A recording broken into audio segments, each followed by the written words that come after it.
Hello friends, आप सबका स्वागत है मेरे यूट्यूब चैनल नर्सिंग सॉल्यूशंस में। और आज की वीडियो में हम community health officer recruitment 2022 Punjab के रिगार्डिंग कुछ इंपॉर्टेंट क्वेश्चंस डिस्कस करेंगे। So let's start with today's video. हमारा पहला क्वेश्चन है, the client is complaining of shortness of breath, the bed is currently in the position, in which position should the nurse place the bed? Fowler's position, lithotomy position, Trendelenburg position और Sims position. So जो client है वो complain क्या कर रहा है, shortness of breath या dyspnoea. तो उस केस में हम पेशेंट को फॉलोअर्स पोजीशन देंगे। Option number A is the correct answer, because इस पोजीशन में जो एक्सपेंशन होगी लंग्स की दैट विल बी मोर, तो जो पेशेंट है उसको शॉर्टनेस ऑफ ब्रेथ में थोड़ी सी रिलीफ मिलेगा। Now the next question is, the patient with trigeminal neuralgia with demonstrate which of the following major complaint? And the options are excruciating intermittent paroxysmal facial pain, unilateral facial droop, painless eye spasm or mildly painful unilateral eye twitching. सो अगर हम trigeminal neuralgia की बात करते हैं तो trigeminal क्या है? It is a cranial nerve, जो कि हमारी फिफ्थ क्रेनियल नर्व होती है।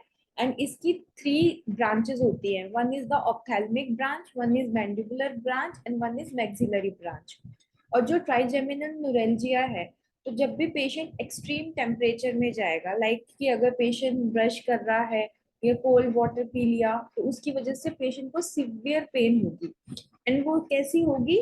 सो इसमें option number A is the correct answer, the patient will have excruciating intermittent paroxysmal facial pain. Now the next question is, rotating injection sites when administering insulin prevent which of the following complication? Insulin edema, insulin lipodystrophy, insulin resistance और systemic allergic reaction. So जब भी हम patient को insulin लगाते हैं तो उस time पे हमें हमेशा पेशेंट की जो साइट है वो चेंज करनी है, कभी भी सेम साइट पे नहीं लगाते। दोनों साइड के बीच में एटलीस्ट 2.5 सेंटीमीटर का डिफरेंस होना चाहिए, डिस्टेंस होना चाहिए। हम ऐसा क्यों करते हैं? ताकि हम इंसुलिन लिपोडिस्ट्रोफी को प्रिवेंट कर सके। So option number B is the correct answer. Now the next question is, which of the following is the flight or fright hormone? And the options are, option number 1 is progesterone, option number 2 is adrenaline, option number C is glucagon and option number D is aldosterone. So जो हमारा fight and flight hormone है वो है हमारा adrenaline, that is epinephrine. इसमें क्या होगा कि ड्यू टू सम स्ट्रेस जो पेशेंट के सिंपैथेटिक नर्वस सिस्टम है वो स्टिमुलेट हो जाता है। The person will have increase heart rate, tachycardia होगा, स्वेटिंग होगी, ठीक है, decrease appetite will be there. तो ऐसे सिम्टम्स आएंगे पेशेंट को। Now the next question is, Shakir tape is used for measuring colour blindness, height, mid upper arm circumference और chest circumference. So Shakir tape हम किस लिए यूज करते हैं? To measuring the mid upper arm circumference in the under 5 children. So this is the Shakir tape, ठीक है। इसमें जो हमारा ग्रीन एरिया है दैट शोज कि पर्सन जो बेबी है that is normal healthy, yellow shows moderate acute malnutrition and हमारा रेड जो है that shows severe acute malnutrition. So जो हम अगर कट ऑफ वैल्यू देखते हैं, तो अगर जो हमारे मिड अपर आर्म सर्कमफ्रेंस है, if it is more then 13.5 centimetre it is called normal, if it is between 12.5 to 13.5 so it is yellow, and if it is less than 12.5 then it is red. और हम mid upper arm circumference कैसे measure करते हैं? Means it is the midway between the हमारा shoulder joint that is the acromion process and the elbow joint that is the olecranon process, ठीक है। इसका जो मिड पॉइंट होगा उसको हमने चेक करना है for mid upper arm circumference के लिए मेजर करना है। Now the next question is, presence of cyanosis not improving with oxygen suggest, and the options are arterial septal defect, ventricular septal defect, tetralogy of Fallot और club foot. So हम बच्चे को क्या कर रहे हैं, हमें पता है कि ए साइनोटिक कंजेनिटल हार्ट डिजीजेज है, साइनोटिक कंजेनिटल हार्ट डिजीजेज है। हम बच्चे को ऑक्सीजन दे रहे हैं, लेकिन जो उसका साइनोसिस है, जो उसकी बॉडी में ब्लूइश डिस्कलरेशन हुई है due to decrease in the oxygen in the blood level, वो ठीक नहीं हो रही है। तो वो कौन सी डिजीज की वजह से है? तो that is due to option number C, that is tetralogy of Fallot. So tetralogy of Fallot में क्या है? It is combination of 4 heart diseases. उनमें हमारा क्या क्या आता है? One is VSD, that is ventricular septal defect. Other one is pulmonary stenosis. Then हमारा right ventricular hypertrophy and overriding aorta. तो जब बच्चे में ये 4 प्रॉब्लम्स प्रेजेंट होंगी, तो हम उस कंडीशन को क्या बोलते हैं? Tetralogy of Fallot. Now the next question is, hypospadiasis arises when position of urethra on phallus is on ventral aspect, dorsal aspect, lateral aspect or surface. So the correct answer is option number A, that is ventral aspect. एक हमारा होता है hypospadiasis, one is epispadiasis. AP में क्या होगा कि जो हमारी यूरेथ्रल ओपनिंग होगी, that will be on the dorsal aspect of the phallus. तो अगर हम पिक्चर देखते हैं, तो this is the diagram of hypospadias, जिसमें कि जो हमारी यूरेथ्रल ओपनिंग है वो कहाँ पे है? It is on the ventral aspect of the phallus. तो this condition is known as hypospadias. Now the next question is, repair of palate for baby with cleft palate should be attempted at 3 months, 6 months, 12 months और 18 month। सो जो हमारा cleft palate है, उसमें हमें एक तो बच्चे की एज और एक उसका वेट, दोनों चीजें देखनी होती है। सो क्लेफ्ट पैलेट की जो रिपेयरमेंट है, it should be done at 18 months. या कम से कम जो बच्चे का बॉडी वेट है वो 10 kg होना चाहिए, या बच्चा जो है एटलीस्ट वेल नरिश्ड होना चाहिए। Whereas for the cleft lip हम 3 मंथ्स पे रिपेयर करते हैं। Now the next question is, fast breathing for children of 2 to 12 months occurs when breathing rate is 10 breaths per minute, 50 breaths per minute, 40 breaths per minute or 25 breaths per minute. So according to IMNCI, that is Integrated Management Childhood and Neonatal Illnesses, ठीक है, ये एक बहुत important topic है again for CHO। तो जब हम इसमें कुछ हमारी क्लासिफिकेशन होती हैं, तो जब अगर हम फास्ट ब्रीदिंग, अगर बच्चे की जो ब्रीदिंग है इफ इट इज 50 ब्रेथ्स पर minute for 2 to 12 months of baby, हम बोलेंगे कि बच्चे की फास्ट ब्रीदिंग है। And what fast breathing suggests? Fast breathing suggests pneumonia. Now, the next is anterior fontanelle closes at the age of, and the options are 6 months, 18 months, 20 months or 24 months. So we all know कि जब हम fetal skull पढ़ते हैं, तो उसमें हमारे 2 fontanelles होते हैं, anterior and posterior। जो हमारा एंटीरियर होता है वो डायमंड शेप होता है, और पोस्टीरियर हमारा ट्रायंगुलर शेप होता है, एंड 4 सूचर्स प्रेजेंट होते हैं बच्चे के स्कल में, ठीक है। जो हमारा पोस्टीरियर फॉन्टेनेले है वो पहले क्लोज होता है, जो कि 1.5 महीने पे क्लोज होता है, दैट इज 6 वीक्स। और जो हमारा एंटीरियर फॉन्टेनेले है वो 18 मंथ्स पे क्लोज होता है, that is 1.5 year. Now the next question is, drug of choice for motion sickness is, and the options are tablet domperidone 10 mg, tablet promethazine 25 mg, tablet metoclopramide 10 mg or tablet cyclizine 50 mg. So for the motion sickness, the drug of choice is option number C, that is tablet cyclizine 50 mg. Now the next question is, suprapubic pain is related to one of the following: urinary and uterine causes, peritoneal cavity, appendix or stomach. So जो हमारा suprapubic pain है, that suggests urinary and uterine causes. So option number A is the correct answer.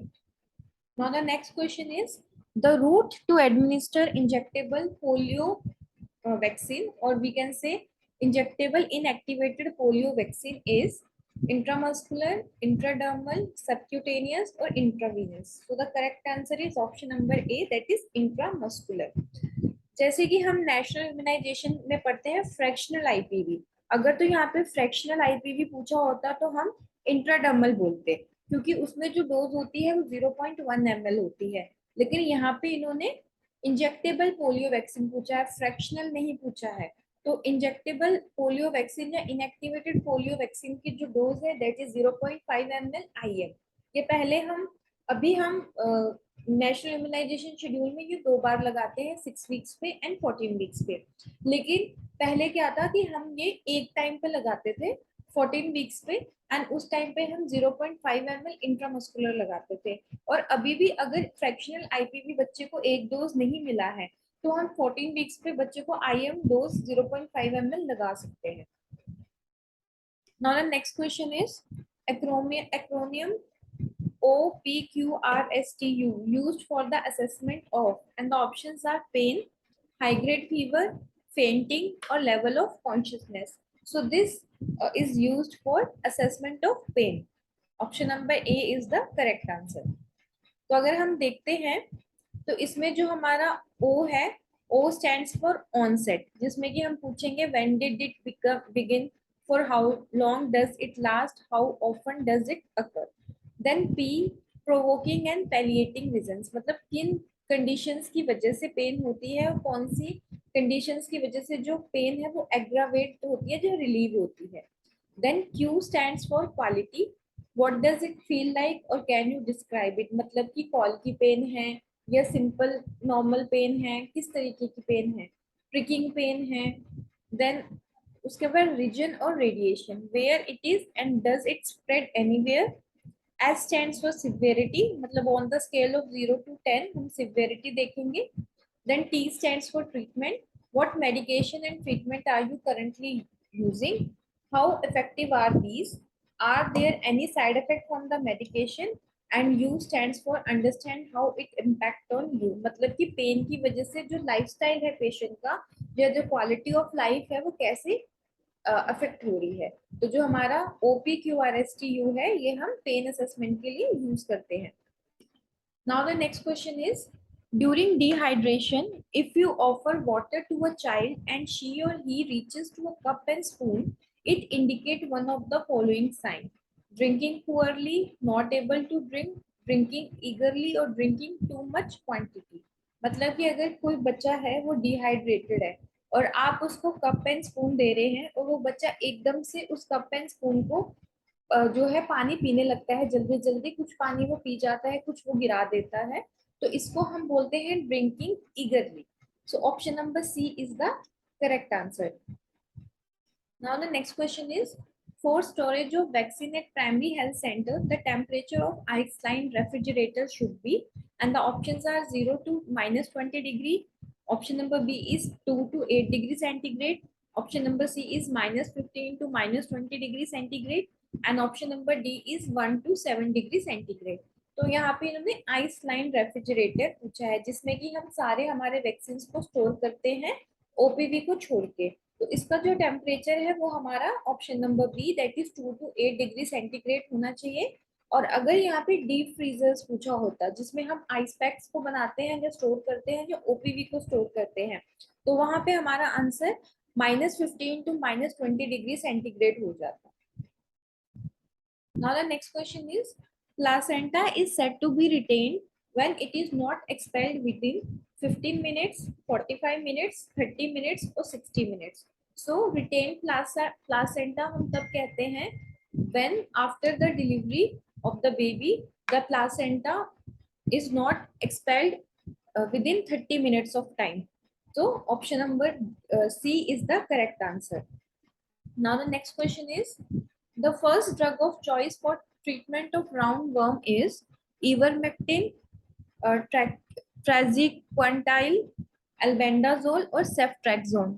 So इसमें जो हमारा option है correct that is option number C that is albendazole. So albendazole tablet 400 mg by annually हम बच्चों को देते हैं for deworming.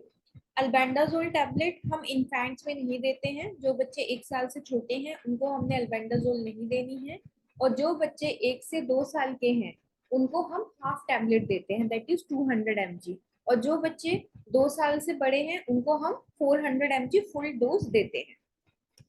Now the next question is, maximum duration of nose pinch for controlling epistaxis is 3 minute, 2 minute, 10 minute और 5 minute. So for controlling the bleeding in case of epistaxis, जो हमारा knows है वो एटलीस्ट 10 मिनट के लिए हमने pinch करना है.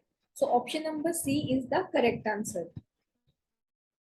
Now the next question is for diagnosis of anemia during pregnancy or postpartum period, the hemoglobin level is less than 13 gram, 14 gram, 12 gram or 11 gram. So for the in pregnancy, अगर हमारा HB 11 से कम है, that is option number D, तो हम कहेंगे कि जो mother है उसको अनीमिया है.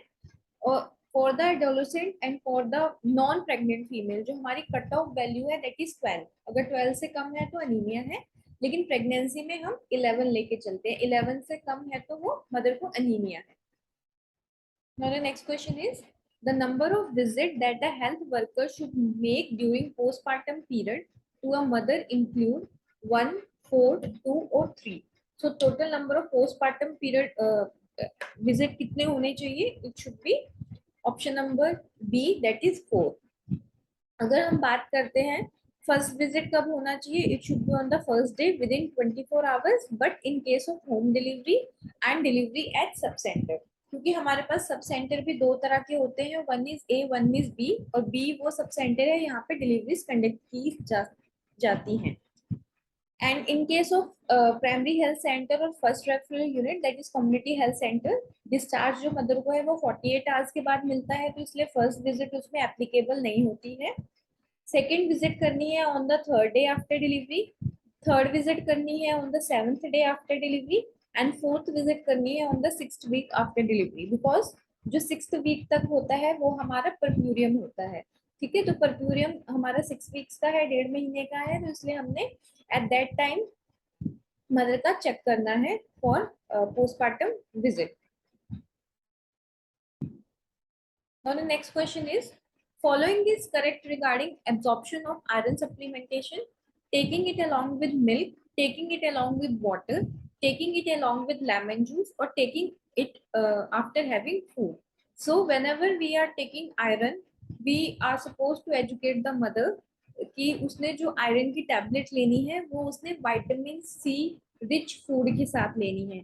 और जब भी मदर आयरन थेरेपी पे होती है तो विटामिन सी का जो हमारा उसका खाना पीना है उसको इंक्रीज करना है. ठीक है, लाइक आंवला हो गया, ऑरेंज जूस हो गया, इन सब की जो कंजप्शन है इंक्रीज करती है, क्योंकि विटामिन सी आयरन के एब्जॉर्प्शन को एनहेंस करती है.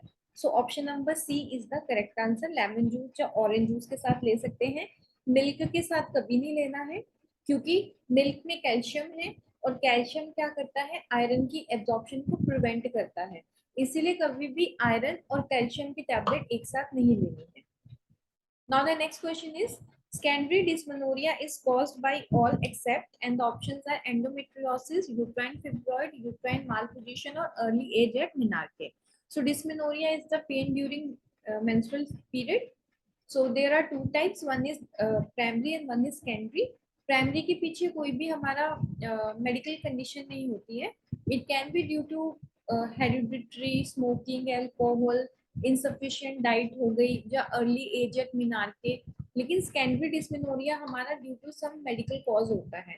तो अगर हम इसमें बात करते हैं तो एंडोमेट्रियोसिस, यूट्राइन फिब्रॉइड और यूट्राइन मालपोजिशन हमारी किसी ना किसी तरह की मेडिकल इशू है. सो सेकेंडरी डिस्मेनोरिया आपको अर्ली एज एट मिनार्के जो है that is not the cause for secondary dysmenorrhea. This is the cause of primary dysmenorrhea. Now the next question is the loss of body heat in newborn due to contact with cooler object is called as heat loss by conduction, evaporation, convection or radiation. So अगर हम baby को किसी ठंडी जगह पे लिटा देते हैं तो उस टाइम पे जो हमारी हीट लॉस होगी that will be conduction. So option number A is the correct answer. Now the next question is characteristic symptom of eclampsia is, and the options are high blood pressure and convulsion, high blood pressure and proteinuria. Option number C is high blood pressure, proteinuria and convulsion, and option number D is convulsion and proteinuria.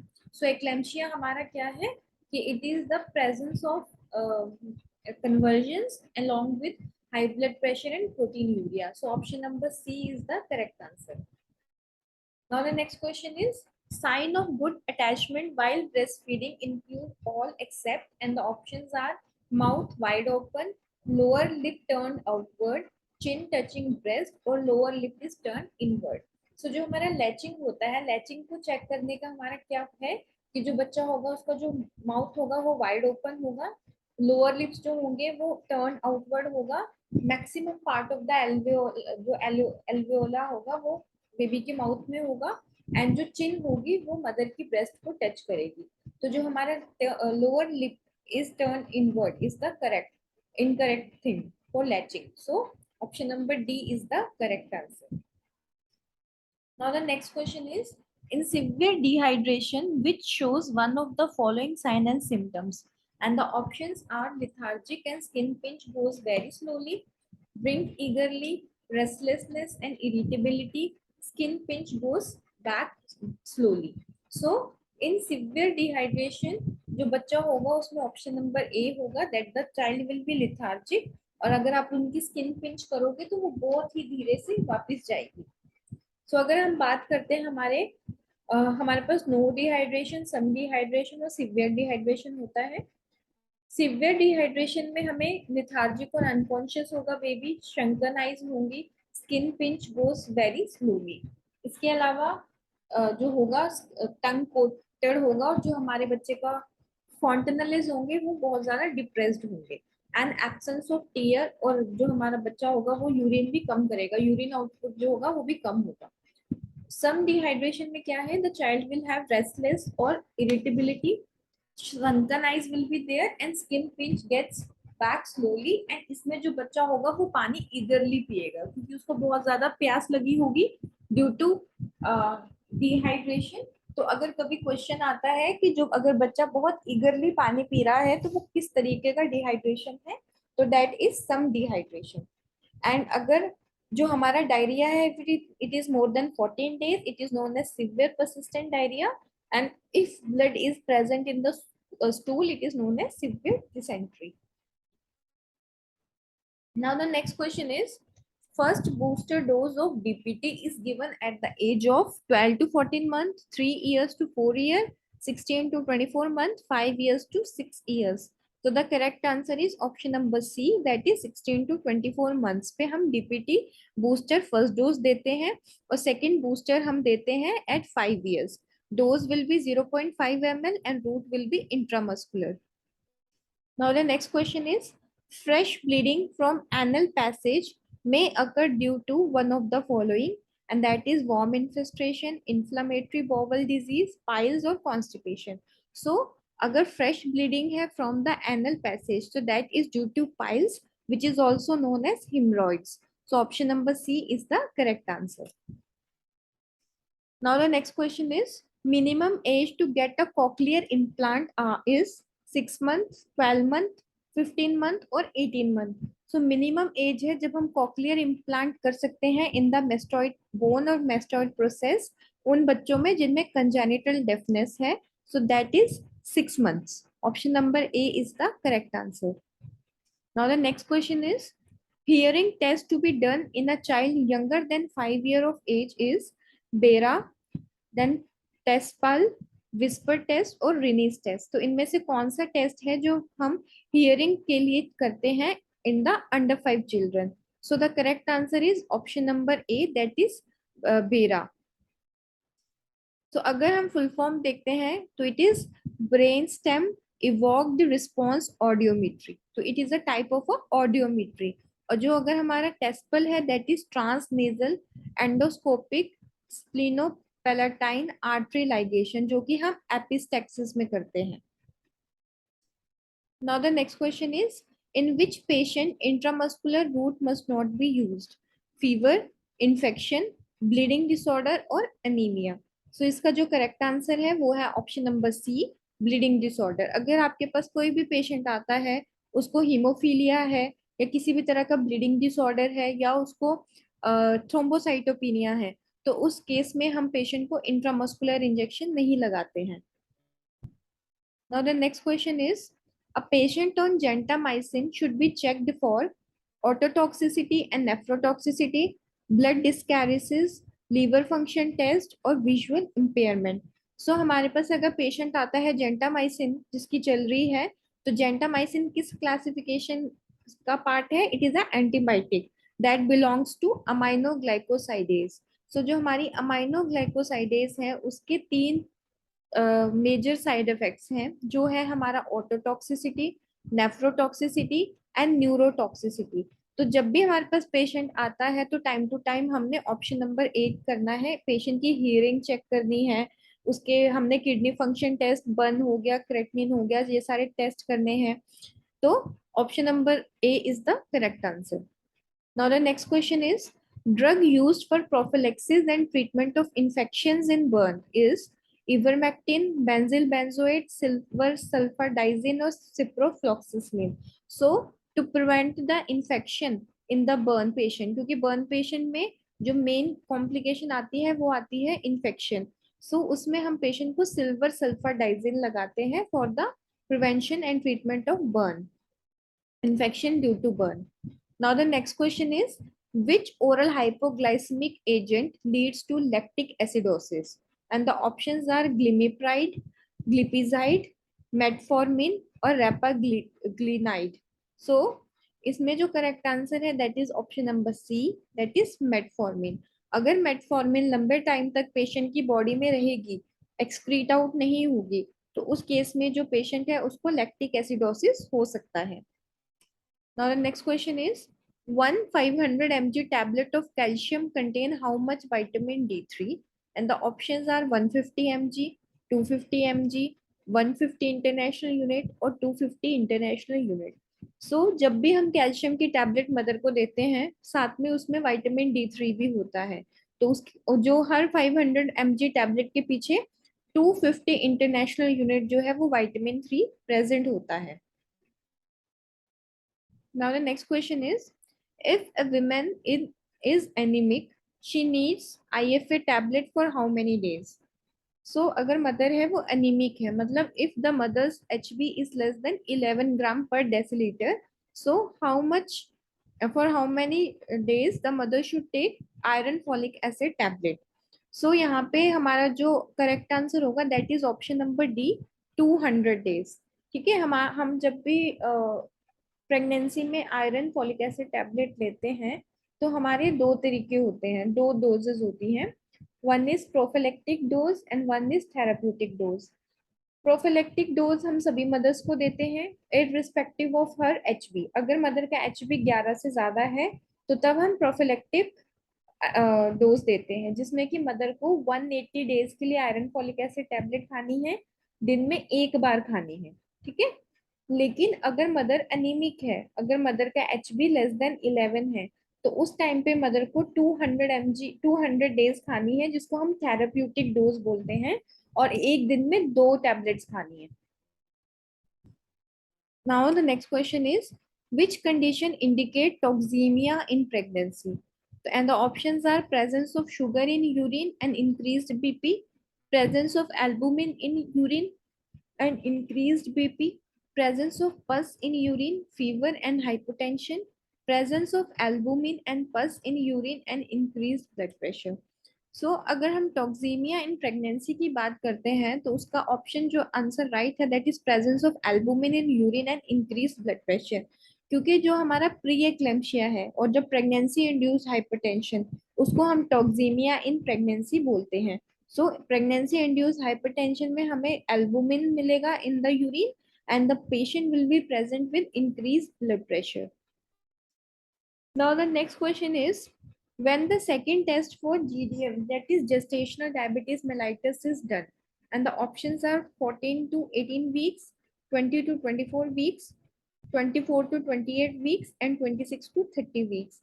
So इसका जो correct answer है that is option number C, 24 to 28 weeks. So during to screen the mother for the gestational diabetes mellitus, हम 2 बार mother को screen करते हैं। पहला screen test हम करते हैं बिफोर फर्स्ट ट्राइमेस्टर, मतलब विद इन 12 वीक्स हमने करना होता है। उस टाइम हम मदर को 75 ग्राम ग्लूकोज पिलाते हैं इन 300 ml ऑफ वाटर, और फिर हर 2 घंटे बाद मदर की जो शुगर है वो चेक करते हैं। अगर मदर की post prandial sugar less than 120 आती है तो इसका मतलब जो मदर है उसको जीडीएम नहीं है, और if it is more than 120 then the mother is having GDM. क्योंकि हम जीडीएम में मदर को कभी भी ओरल हाइपोग्लाइसेमिक एजेंट नहीं देते हैं, क्योंकि वो बच्चे के लिए सेफ नहीं होते हैं। इन केसेस में मदर को हम इंसुलिन थेरेपी देते हैं। एक बार टेस्ट करने के बाद हम सेकेंड टेस्ट करते हैं 24 से 28 वीक्स में। अगर मदर का फर्स्ट टेस्ट नेगेटिव आया है तो भी हमने वो सेकेंड टेस्ट करना है, एंड सेम प्रोसेस होगा। मदर को 75 ग्राम ऑफ ग्लूकोज लेना है orally in 300 ml of water, और उसके बाद 2 आवर्स के बाद हम मदर की शुगर चेक करेंगे, and if it is more than 120 then the mother is having GDM. Now the next question is, milk requirement for the infant is 150 ml per kg body weight, 200 ml per kg body weight, 250 ml per kg body weight और 300 ml per kg body weight. So इसमें जो हमारा correct answer है that is option number A, that is 150 ml per kg body weight जो है वो milk requirement है for the infant. Now the next question is, in gastrointestinal perforation, we need to suspect paralytic ileus, McBurney's point pain, sudden severe abdominal pain और diarrhea. So अगर कोई भी patient हमारे पास gastrointestinal perforation का आता है तो उसमें हमेशा सडन सिवियर एब्डोमिनल पेन होगी. So option number C is the correct answer. Paralytic ileus, it is the absence of peristaltic movement in the small intestine. McBurney's point जो है वो हम चेक करते हैं फॉर अपेंडिसाइटिस. अगर किसी को मैकबर्नी पॉइंट कहाँ पे होता है हमारा, it is on the left lower quadrant. हमारा अम्बलाइकस से लेके जो हमारा एंटीरियर सुपीरियर इलियक स्पाइन है उसका जो डिस्टेंस है उसके बीच में हमारा मैकबर्नीज पॉइंट होता है जहाँ पे अपेंडिक्स होता है. तो अपेंडिसाइटिस में हमें मैकबर्नीज पॉइंट पे पेन होगा. Now the next question is, Gray Turner sign is seen in myocarditis, polycystitis, pancreatitis और pleural effusion. So जो हमारा Gray Turner sign है that is present in the patient who is having pancreatitis. So option number C is the correct answer. अगर pancreatitis है जब हमारा peritoneal bleeding है, ठीक है, उस टाइम पे आपको ग्रे टर्नर सिंड्रोम होगा. और कैसा होता है grey Turner syndrome? This is grey Turner syndrome. इसमें जो पेशेंट का फ्लैंक एरिया है, ठीक है, वहां पे इकाइमोसिस होगी. सो this is the grey Turner syndrome. इसी में पेनक्रेटाइटिस में हम एक और हमारा साइन पढ़ते हैं दैट इज क्यूलन साइन.